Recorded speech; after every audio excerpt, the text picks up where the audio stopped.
Naniniwala naman po isang eksperto na natural gas ang sanhi ng pagliyab ng tubig mula sa isang poso sa Tanay Rizal. Pinag-iingat po mga residente para maiwasang magkaroon ng pagsabog sakali pong maipon ng gas. Para sa karagdagang detalye, may live report si Chino Gaston. Chino.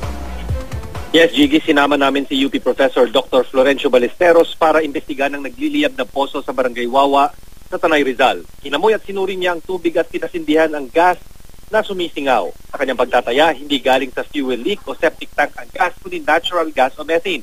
Hindi rin ito daw galing sa landfill dahil wala namang landfill sa lugar.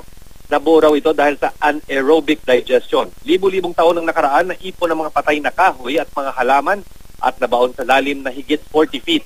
Ang proseso ng pagkabulok ng mga halaman sa ilalim ng lupa ang naglikha ng natural gas. Dahil katabi lamang ang lugar ng Laguna Lake na puno ng tubig ang lugar na pinag-ipunan ng gas. Kapag binobomba ang poso, sumasama ang natural gas dahil sa pressure. 10 taon lang ginagamit ng mga taga rito ang poso pero kamakailan lang nagliyab kapag sinindihan. Inabisyuhan ni Ballesteros sa mga residente na tiyaking ilaghusan ng hangin ng poso. Maaring maglikha raw kasi ng pagsabog kapag naipon o nakulubang gas. Iwasan din daw na ipampaligo ang tubig mula sa poso dahil may taglay itong sulfide na makakasama sa balat. Ang epekto daw nito ay parang naligo ka rin ng tubig na may halong laundry bleach. Balak ng ikordon ng lokal na pamahalaan ng poso para hindi na magamit.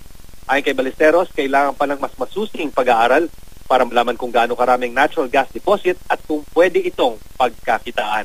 At yan ang pinaka-latest mula rito. Balik sa iyo, G. Maraming salamat, Chino Gaston.